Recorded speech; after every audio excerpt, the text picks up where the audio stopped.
ഉൽപ്പത്തി പുസ്തകത്തിൻ്റെ 2-ാമത്തെ അധ്യായം 1 മുതലുള്ള വാക്യങ്ങൾ. ജെനേസിസ് ചാപ്റ്റർ 2 വേഴ്സ് 1 ഓൺ.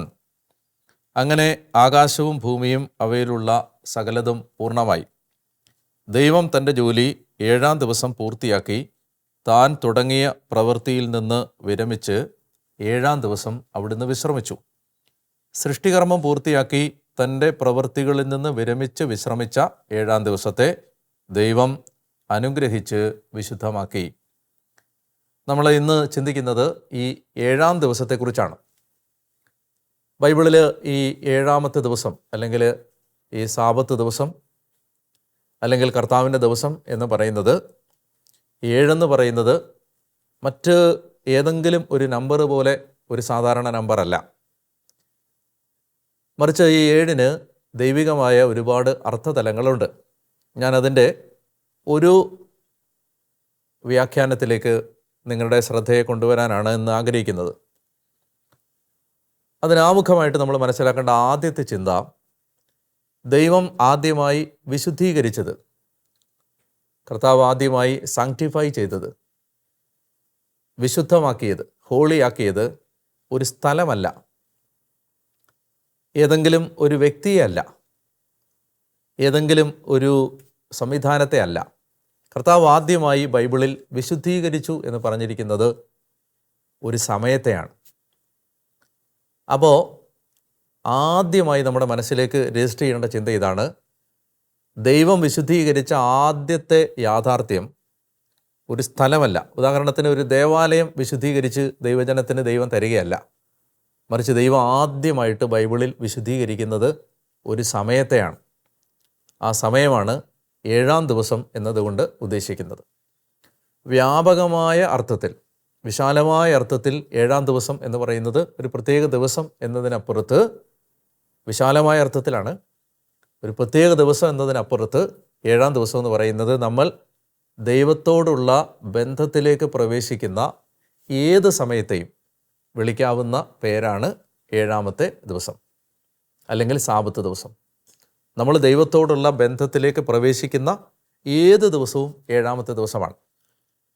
അപ്പോൾ എന്താണ് ഇതിൻ്റെ പ്രത്യേകത? ഞാൻ ഒരു 4 കാര്യങ്ങൾ വേഗം അതിനെക്കുറിച്ച് പറയാം. ഒന്നാമത്തെ കാര്യം, ബൈബിളിൽ 7 എന്ന് പറയുന്നത് ഉടമ്പടിയുടെ സംഖ്യയാണ്, നമ്പർ ഓഫ് കവനൻ്റ് ആണ്, ഉടമ്പടിയുടെ നമ്പറാണ്. ഉദാഹരണത്തിന് ഉൽപ്പത്തി പുസ്തകത്തിൻ്റെ 21-ാം അധ്യായത്തിൻ്റെ 29-ാമത്തെ വാക്യത്തിൽ അബ്രാഹാം അബിമേലെക്കുമായി ഒരു ഉടമ്പടി സ്ഥാപിക്കുമ്പോൾ അബ്രാഹാം ആ ഉടമ്പടിയുടെ ഓർമ്മയ്ക്കായി 7 ആടുകളെ, പെണ്ണാടുകളെ മാറ്റി നിർത്തുന്നതായി നമ്മൾ കാണുന്നുണ്ട്. അപ്പോൾ അങ്ങനെ 7 ആടുകളെ മാറ്റി നിർത്തിയത് എന്തിന് എന്ന ചോദ്യത്തിൻ്റെ ഉത്തരം, ഒരു ഉടമ്പടിയിൽ 7 എന്ന് പറയുന്ന നമ്പർ വളരെ പ്രധാനപ്പെട്ട നമ്പറാണ്. ബൈബിളിലെ ഉടമ്പടിയുടെ നമ്പറാണ് 7. അപ്പം അങ്ങനെ വരുമ്പോൾ 7-ാമത്തെ ദിവസം എന്നത് ആദ്യമായി നമ്മളെ ഓർമ്മിപ്പിക്കുന്നത് ദൈവം നമ്മളുമായി ചെയ്ത ഉടമ്പടിയെ ഓർക്കാനുള്ള ദിവസമാണ് 7-ാമത്തെ ദിവസം. കുറച്ചുകൂടെ ലളിതമായിട്ട് മനസ്സിലാവുന്ന ഭാഷയിൽ പറഞ്ഞാൽ, ഞായറാഴ്ച ദേവാലയത്തിലേക്ക് പോകുമ്പോൾ ആ ഞായറാഴ്ച ആചരണം നടത്തുന്നത് വഴിയായി തന്നെ നമ്മൾ പ്രഖ്യാപിക്കുന്നത് ദൈവവും നമ്മളും തമ്മിൽ ഒരു ഉടമ്പടി ബന്ധത്തിലേക്ക് പ്രവേശിച്ചിരിക്കുന്നു എന്നാണ്. ഇതിൻ്റെ ഒരു ആഴം മനസ്സിലാകണമെങ്കിൽ ബൈബിളിൽ ഉടമ്പടി എന്നതുകൊണ്ട് എന്താണ് ഉദ്ദേശിക്കുന്നതെന്ന് കൂടി നമ്മൾ അറിയണം. പുരാതന കാലങ്ങളിൽ ആർക്കും ആരെയും ഉപദ്രവിക്കാമായിരുന്നു. പോലീസില്ല, ഗവൺമെൻറ് ഇല്ല, നിയമവ്യവസ്ഥയില്ല, നിയമപാലകരില്ല. ആ സാഹചര്യത്തിൽ ആർക്ക് വേണമെങ്കിലും ആരെയും ഉപദ്രവിക്കാൻ കഴിയുന്ന ഒരു പശ്ചാത്തലത്തിൽ മനുഷ്യൻ സ്വയരക്ഷയ്ക്ക് കണ്ടെത്തിയ ഒരു സംരക്ഷണ വഴിയാണ് ഉടമ്പടികൾ. ഉദാഹരണത്തിന് കായേൻ പറയുന്നുണ്ട്, എന്നെ കാണുന്നവരെല്ലാം കൊല്ലാൻ നോക്കും. കായേൻ അവരെ ഉപദ്രവിച്ചിട്ടല്ല, അന്നങ്ങനെയാണ്, കാട്ടുനീതിയാണ്. മൈറ്റ് ഈസ് റൈറ്റ് ആണ്, കയ്യൂക്കുള്ളവൻ കാര്യക്കാരനാണ്. അപ്പോൾ അതുകൊണ്ട് കാടിൻ്റെ നിയമങ്ങൾ പോലെയാണ് മനുഷ്യൻ്റെ നിയമങ്ങളും. അതുകൊണ്ട് ആർക്കും ആരെയും ഉപദ്രവിക്കാം.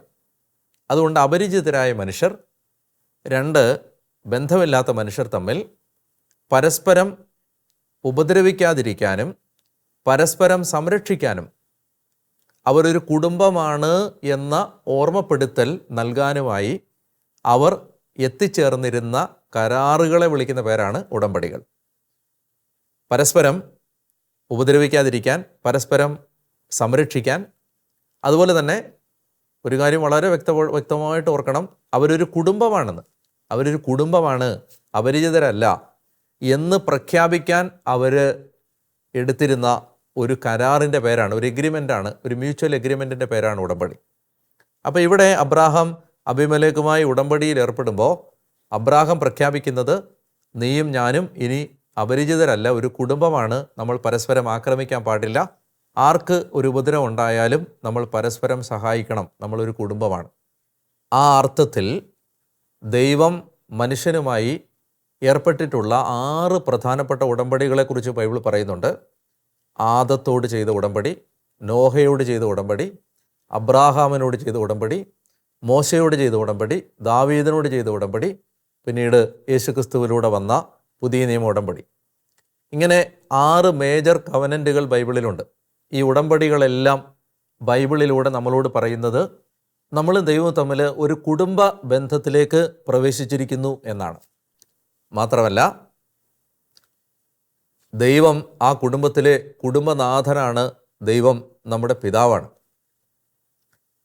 ഇപ്പം ഞാൻ പറഞ്ഞു വരുന്നത്, ബൈബിളിലെ 7-ാമത്തെ ദിവസം അല്ലെങ്കിൽ സാബത്ത് ദിവസം, അല്ലെങ്കിൽ പുതിയ നിയമത്തിലേക്ക് വരുമ്പോൾ ഞായറാഴ്ച, കർത്താവിൻ്റെ ദിവസം, നമ്മളെ ഓർമ്മിപ്പിക്കുന്നത് നമ്മളും ദൈവവും തമ്മിൽ ഒരു കുടുംബ ബന്ധത്തിലാണ്, ദൈവം നമ്മുടെ പിതാവാണ്, നാം ദൈവത്തിൻ്റെ മക്കളാണ് എന്ന സത്യമാണ്. അതാണ് അതിൻ്റെ ഒന്നാമത്തെ അർത്ഥം. രണ്ടാമതായിട്ട് നമ്മളിതിനെ കാണേണ്ടത്, 7-ാമത്തെ ദിവസവുമായി ബന്ധപ്പെട്ട രണ്ടാമത്തെ ചിന്ത, ബൈബിളിൽ 7 ഒരു ദൈവിക നമ്പറാണെങ്കിൽ 6 ഒരു പൈശാചിക നമ്പറാണ്. 6 ഒരു ഈവിൾ നമ്പറാണ്, ദൈവികമല്ലാത്ത നമ്പറാണ്. ഉദാഹരണത്തിന്, ഗോലിയാത്തിനെ കുറിച്ചുള്ള വിവരണങ്ങളിൽ നിങ്ങൾക്ക് ഈ 6 കാണാൻ കഴിയും. നെബൂഖദ്നേസർ ഉണ്ടാക്കിയ പ്രതിമയുടെ വലിപ്പത്തിൽ 6 കാണാൻ കഴിയും. അതുപോലെ തന്നെ സോളമൻ സമാഹരിച്ച സ്വർണത്തിൻ്റെ അളവ് പറയുമ്പോൾ അത് ദൈവത്തിനെതിരായിട്ടാണെന്ന് ബൈബിൾ വായിക്കുന്നവർക്കറിയാം. അപ്പോൾ അത് 666 666 താലന്ത് സ്വർണമാണ്. അതുപോലെ വെളിപാട് പുസ്തകത്തിലെ എതിർ ക്രിസ്തുവിൻ്റെ നമ്പർ 666 666 ബൈബിളിൽ മിക്കവാറും ഒക്കെ തന്നെ ഈ 6 ദൈവത്തിനെതിരെ നിൽക്കുന്ന ഒരു നമ്പറായിട്ടാണ് കാണുന്നത്. എതിർ ക്രിസ്തുവിൻ്റെ നമ്പറാണ്. അപ്പോൾ നമ്മൾ അവിടെ കാണുന്ന വളരെ കൗതുകകരമായ ഒരു നിരീക്ഷണം, മനുഷ്യൻ സൃഷ്ടിക്കപ്പെട്ടത് 6-ാമത്തെ ദിവസമാണ്. മനുഷ്യൻ സൃഷ്ടിക്കപ്പെട്ടത് 7-ാമത്തെ ദിവസമല്ല, 6-ാമത്തെ ദിവസമാണ്. 6-ാമത്തെ ദിവസം മനുഷ്യനെ സൃഷ്ടിച്ച ദൈവം അവനോട് ആവശ്യപ്പെടുന്നത് അവൻ 7-ാമത്തെ ദിവസത്തിലേക്ക് പ്രവേശിക്കണം എന്നാണ്. അതായത് 7 ദൈവികമായ നമ്പറാണ്.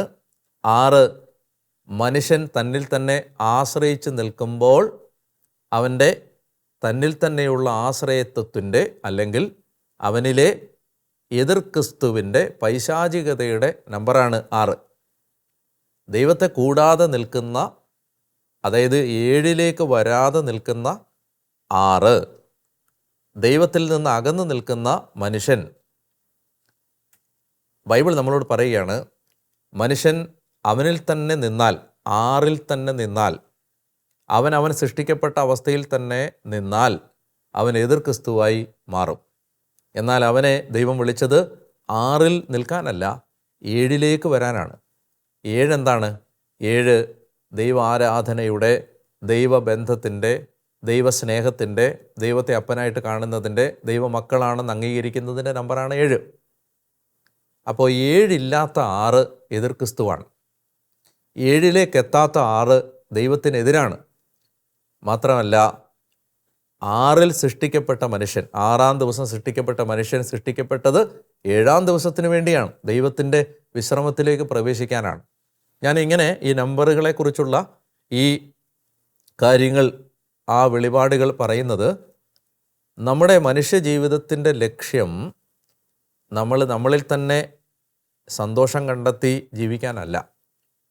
നമ്മുടെ ജീവിതത്തിൻ്റെ ലക്ഷ്യം നമ്മൾ കണ്ടെത്തുന്നതും നമ്മുടെ ജീവിതത്തിൻ്റെ അർത്ഥം നമ്മൾ തിരിച്ചറിയുന്നതും നമുക്ക് വെളിയിലേക്ക് ദൈവത്തിലേക്ക് നമ്മൾ നോക്കുമ്പോഴാണ്.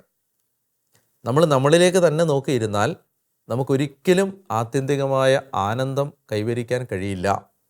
മറിച്ച് നമുക്ക് വെളിയിലേക്ക് നോക്കണം. ഇത് ഒത്തിരി വ്യാപകമായ വ്യാഖ്യാനങ്ങൾ തരാൻ പറ്റും. നമുക്ക് വെളിയിലാണ് എല്ലാ കാര്യത്തിൻ്റെ അർത്ഥം, നമുക്കുള്ളിലല്ല. എന്ന് പറഞ്ഞാൽ നമുക്ക് ഉള്ളിൽ, അല്ലെങ്കിൽ നമ്മളെ സന്തോഷിപ്പിക്കുന്ന, നമുക്ക് സന്തോഷം തരുന്ന, നമുക്ക് നമ്മുടെ ഈഗോയെ സാറ്റിസ്ഫൈ ചെയ്യുന്ന, നമ്മുടെ ഇഷ്ടങ്ങളെ പ്ലീസ് ചെയ്യുന്ന കാര്യങ്ങളുമായി ജീവിക്കുമ്പോൾ അത് എതിർ ക്രിസ്തുവിൻ്റെ സ്വഭാവമാണ്. അവിടെയാണ് ഒരാളുടെ അഹം, ഒരാൾ അയാൾക്ക് വേണ്ടി മാത്രം ജീവിക്കുന്നു, അയാളുടെ സന്തോഷങ്ങൾ മാത്രം കണ്ടെത്തുന്നു. എന്നാൽ അതിനപ്പുറത്ത് ഒരാൾ ദൈവത്തിലേക്ക് നോക്കുമ്പോൾ ദൈവത്തിലേക്കും ദൈവത്തിൻ്റെ മക്കളിലേക്കും അയാളുടെ ശ്രദ്ധ തിരിയുമ്പോൾ, ദൈവത്തിലേക്ക് അയാളുടെ നോട്ടം ഉയരുമ്പോൾ ആ മനുഷ്യൻ എതിർ ക്രിസ്തുവിൻ്റെ സ്വഭാവത്തിൽ നിന്ന് മാറുകയാണ്. അപ്പം അങ്ങനെ വരുമ്പോൾ 7 എന്ന് പറയുന്നത് ഒരു മനുഷ്യൻ എന്തിനു വേണ്ടി സൃഷ്ടിക്കപ്പെട്ടോ അതിൻ്റെ നമ്പറാണ്. മൂന്നാമത്തെ കാര്യം, ദൈവം ഈ ദിവസത്തെ അനുഗ്രഹിച്ച് വിശുദ്ധമാക്കി എന്നാണ് പറയുന്നത്. അനുഗ്രഹിച്ചു, ബ്ലെസ്ഡ് എന്ന് പറഞ്ഞാൽ ഇനി ഈ സാബത്ത് ദിവസത്തിന് അല്ലെങ്കിൽ കർത്താവിൻ്റെ ദിവസത്തിന് ഒരു പ്രത്യേക ശക്തിയുണ്ട്. ആ ദിവസം നമ്മൾ പ്രാർത്ഥിച്ചാൽ, ആ ദിവസം നമ്മൾ ദൈവത്തോട് ചേർന്നിരുന്നാൽ അതിന് പ്രത്യേകതയുണ്ടെന്നാണ് അനുഗ്രഹിച്ചു എന്നതിൻ്റെ അർത്ഥം. അനുഗ്രഹിച്ചു എന്ന് പറഞ്ഞാൽ അത് മറ്റ് സാധാരണ ദിവസങ്ങൾ പോലെ അല്ല. നമ്മൾ ദൈവത്തോട് ചേർന്ന് നിൽക്കുന്ന സമയത്തിന് നമ്മുടെ ജീവിതത്തിലെ മറ്റ് സമയങ്ങളെക്കാൾ വാല്യൂവിന് വ്യത്യാസമുണ്ട്. യഥാർത്ഥത്തിൽ ആ സമയമാണ് നമ്മുടെ ജീവിതം മുഴുവൻ സ്വാധീനിക്കാൻ പോകുന്നത്. നമ്മളിപ്പോൾ ഉദാഹരണത്തിന് 1 മണിക്കൂർ കർത്താവിനോട് ചേർന്നിരിക്കുന്നെങ്കിൽ ആ സമയമാണ് ബാക്കി 23 മണിക്കൂറിനേക്കാളും നമ്മുടെ ജീവിതത്തിൻ്റെ ഗതിയെ മാറ്റിമറിക്കാൻ പോകുന്നത്. അതുകൊണ്ട് അതിനെ അനുഗ്രഹിച്ചു എന്ന് പറഞ്ഞാൽ അത് മറ്റ് ദിവസങ്ങളിൽ നിന്ന് വ്യത്യാസപ്പെടുത്തി. രണ്ടാമത്തെ കാര്യം, അതിനെ വിശുദ്ധമാക്കി.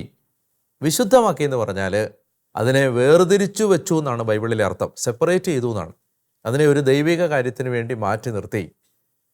ഞാൻ പറഞ്ഞു വരുന്നത്, നമ്മൾ ഈ 7-ാം ദിവസത്തിൽ അതിനെ ഒരു പ്രത്യേകതയോടെ കണ്ട്, എന്ന് പറഞ്ഞാൽ ആരാധനയെ ദൈവത്തോട് ചേർന്നിരിക്കുന്ന സമയത്തെ പ്രത്യേകതയോടെ കണ്ടാൽ അതിനൊരു പ്രത്യേകമായ ശക്തി നമ്മുടെ ജീവിതത്തിലേക്ക് ഒഴുക്കി തരാനുള്ള കഴിവുണ്ട്. 4-ാമത്തെ കാര്യം, ഈ 7-ാം ദിവസം ദൈവം വിശ്രമിച്ച ദിവസമാണ്. ആ ദിവസം ദൈവം തൻ്റെ വിശ്രമത്തിലേക്ക് നമ്മൾ കടക്കാൻ നമ്മളെ ക്ഷണിക്കുന്ന ദിവസമാണ്. എന്ന് പറഞ്ഞാൽ ദൈവം വിശ്രമിച്ചു എന്ന് പറഞ്ഞാൽ എന്താ അർത്ഥം? ദൈവം വിശ്രമിച്ചു എന്ന് പറഞ്ഞാൽ അത് നമ്മളോട് പറഞ്ഞു തരുന്നത് ദൈവം എല്ലാറ്റിൻ്റെയും അധികാരിയായി, ഞാൻ കഴിഞ്ഞ ദിവസം പറഞ്ഞിരുന്നു, അവിടുന്ന് സിംഹാസനസ്ഥനായി നമ്മുടെ ജീവിതത്തിൻ്റെ രാജാവായി മാറി എന്നാണ് വിശ്രമിച്ചു എന്ന വാക്കിൻ്റെ അർത്ഥം. അപ്പം നമ്മൾ ദൈവത്തിൻ്റെ വിശ്രമത്തിലേക്ക് കടക്കുക എന്ന് പറഞ്ഞാൽ എന്താണത് അർത്ഥമാക്കുന്നത്? നമ്മൾ ദൈവത്തിൻ്റെ വിശ്രമത്തിലേക്ക് കടക്കുമ്പോൾ എല്ലാ കാര്യങ്ങളും ദൈവം നമുക്ക് വേണ്ടി ചെയ്തു തരുന്നു. എല്ലാ കാര്യങ്ങളും ദൈവം ചെയ്യുന്നു. നമ്മുടെ ആത്മാവ് സ്വസ്ഥതയിലും വിശ്രമത്തിലുമാണ്. മനസ്സിലാകാൻ ഞാനൊരു ഉദാഹരണം പറഞ്ഞാൽ, നിങ്ങൾക്ക് ഒരു 10 കോടി രൂപയുടെ സാമ്പത്തിക ബാധ്യതയുണ്ടെന്ന് വിചാരിക്കാം. ഈ 10 കോടി രൂപയുടെ സാമ്പത്തിക ബാധ്യതയുടെ ആദി മുഴുവൻ നിങ്ങളുടെ തലയിലാണ് കിടക്കുന്നത്. അതുകൊണ്ട് നിങ്ങൾക്ക് ഭക്ഷണം കഴിക്കാൻ തോന്നുന്നില്ല, ഉറങ്ങാൻ തോന്നുന്നില്ല, ആരോടും മിണ്ടാൻ തോന്നുന്നില്ല, മരിച്ചാൽ മതിയെന്ന് തോന്നുന്നു. അപ്പോൾ ഇതിൻ്റെ ഭാരം മുഴുവൻ നിങ്ങളാണ് ചുമക്കുന്നത്. എന്നാൽ ഒരു വ്യക്തി ദൈവത്തെ പിതാവായി കണ്ട് ആ പിതാവിനോട് ആശ്രയിച്ച് ആ ബന്ധത്തിലാണ് ജീവിക്കുന്നതെങ്കിൽ എല്ലാ ദിവസവും പിതാവായ അപ്പനായ ദൈവത്തിൻ്റെ മുമ്പിൽ ഈ ഭാരം എടുത്ത് കൊടുക്കുമ്പോൾ, ആ ദൈവത്തിൽ ആശ്രയിക്കുമ്പോൾ, ആ ദൈവം എൻ്റെ അപ്പനായതുകൊണ്ട് എന്നെ കൈവിടില്ല എന്ന് അയാൾ ഹൃദയത്തിൽ ഉറച്ചു വിശ്വസിക്കുമ്പോൾ ആ ഭാരം മുഴുവൻ സത്യത്തിൽ അയാളിൽ നിന്ന് പോയി അത് കർത്താവിൻ്റെ ഭാരമായിട്ട് മാറുകയാണ്. അതുകൊണ്ടാണ് വചനം പറയുന്നത്, നിൻ്റെ ഭാരം കർത്താവിനെ ഏൽപ്പിക്കുക, അവിടുന്ന് നിന്നെ താങ്ങിക്കൊള്ളും. അപ്പോൾ അയാളുടെ ഭാരം കർത്താവ് ഏറ്റെടുത്തു. ഇപ്പോൾ അയാൾക്ക് എന്താണ്? ഇപ്പോൾ അയാൾക്ക് സ്വസ്ഥതയുണ്ട്, സമാധാനമുണ്ട്, ആശ്വാസമുണ്ട്, എവിടെയോ ഒരു ശാന്തതയുണ്ട്, വിശ്രമമുണ്ട്. ഇന്ന് മനുഷ്യന് ഒന്ന് ചിരിക്കാൻ പോലും പറ്റാത്ത എന്തുകൊണ്ടാണ്? അതിൻ്റെ കാരണം മനുഷ്യൻ എല്ലാ ഭാരവും അവൻ്റെ തലയിൽ കൊണ്ടു നടക്കുകയാണ്. എന്നാൽ ദൈവം നമ്മളെ വിളിച്ചത് എന്തിനാണ്? 6-ാമത്തെ ദിവസത്തിൽ നമ്മളിൽ തന്നെ ഈ ഭാരമെല്ലാം വെക്കാനല്ല, മറിച്ച് ഏഴാമത്തെ ദിവസത്തിലേക്ക് ദൈവത്തിലേക്ക് എല്ലാം കൊടുക്കാനാണ്. നിൻ്റെ ഭാരം കർത്താവിനെ ഏൽപ്പിക്കുക. കർത്താവിന് നിന്നെക്കുറിച്ച് വിചാരമുണ്ട്, അവിടുന്ന് നിന്നെ അനുഗ്രഹിക്കും. അപ്പോൾ ഇത് അത് ഒരു ബന്ധമുള്ളവന് മാത്രമേ അങ്ങനെ ചിന്തിക്കാൻ പറ്റൂ. എന്ത് ഭാരമുണ്ടെങ്കിലും, എന്തെല്ലാം ഭൂകമ്പം വന്നാലും, സുനാമി വന്നാലും, ഏതെല്ലാം മഹാമാരികൾ വന്നാലും, അതിന് നടുവിൽ ഒരാൾക്ക് ശാന്തതയോടെ നിൽക്കാൻ പറ്റണമെങ്കിൽ അയാൾക്ക് ദൈവത്തോട് അത്രയും ബന്ധമുണ്ടെങ്കിലേ പറ്റൂ. അപ്പോൾ ഈ ബന്ധമാണ്, ഞാൻ ചുരുക്കി പറയാം, അതിൻ്റെ പേരാണ് ആരാധന. ഇങ്ങനെ ദൈവത്തിൽ ആശ്രയിച്ച്, ദൈവത്തെ ആരാധിച്ച്, ദൈവം തരുന്ന വിശ്രമം അനുഭവിക്കുന്നതിന് ദൈവം നമ്മളെ വിളിച്ചിരിക്കുന്ന ഒരു പ്രധാനപ്പെട്ട ദിവസമാണ് ഏഴാം ദിവസം. അല്ലെങ്കിൽ അത് നമ്മളെ ഓർമ്മിപ്പിക്കാനാണ് ഏഴാമത്തെ ദിവസം ദൈവം നമ്മൾ സാബത്ത് ആചരിക്കണം, ദൈവത്തെ ആരാധിക്കണം എന്ന് പറഞ്ഞിരിക്കുന്നത്.